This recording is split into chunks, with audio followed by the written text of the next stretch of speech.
Already know the assassin's bullet came within a quarter of an inch of taking my life. So many people have asked me, what happened? Tell us what happened, please.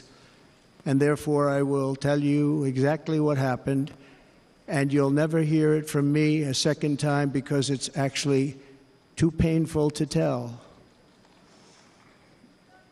It was a warm, beautiful day in the early evening in Butler Township in the great Commonwealth of Pennsylvania. Music was loudly playing, and the campaign was doing really well. I went to the stage, and the crowd was cheering wildly. Everybody was happy. I began speaking very strongly, powerfully, and happily, because I was discussing the great job my administration did on immigration at the southern border. We were very proud of it.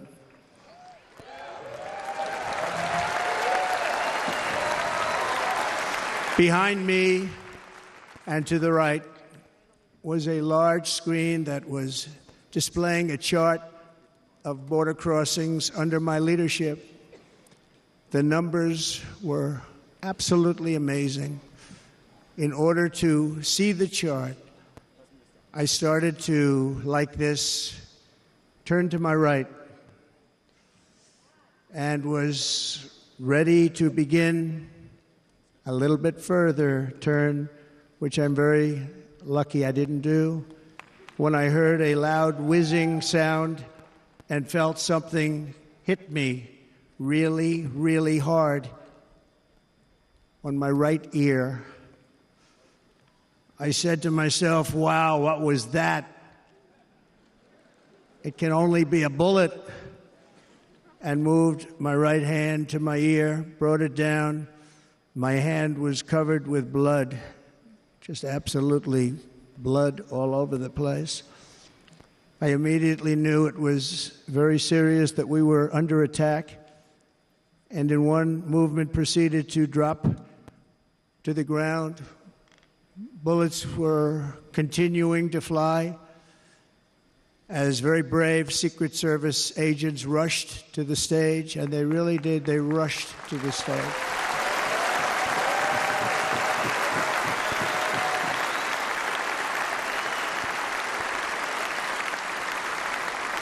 These are great people at great risk, I will tell you, and pounced on top of me so that I would be protected. There was blood pouring everywhere, and yet, in a certain way, I felt very safe because I had God on my side. I felt that.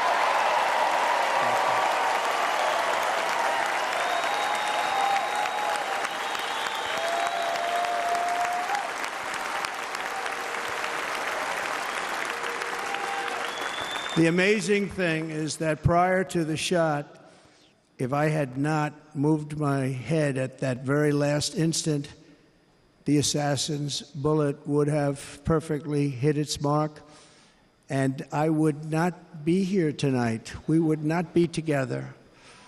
The most incredible aspect of what took place on that terrible evening in the fading sun was actually seen later. In almost all cases, as you probably know, and when even a single bullet is fired, just a single bullet, and we had many bullets that were being fired, crowds run for the exits or stampede, but not in this case. It's very unusual.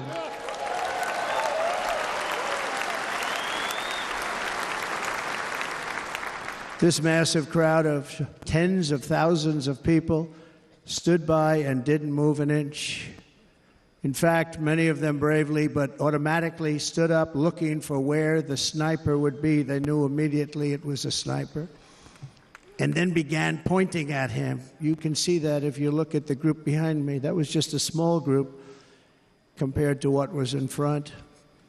Nobody ran, and by not stampeding, many lives were saved. But that isn't the reason that they didn't move. The reason is that they knew I was in very serious trouble. They saw it. They saw me go down. They saw the blood and thought, actually, most did, that I was dead. They knew it was a shot to the head. They saw the blood. And there's an interesting statistic. The ears are the bloodiest part. If something happens with the ears, they bleed more than any other part of the body. For whatever reason, the doctors told me that. I said, why is there so much blood? He said, it's the ears. They bleed more. So we learned something, but they just, this beautiful crowd, they didn't want to leave me. They knew I was in trouble. They didn't want to leave me. And you can see that love written all over their faces. Incredible people.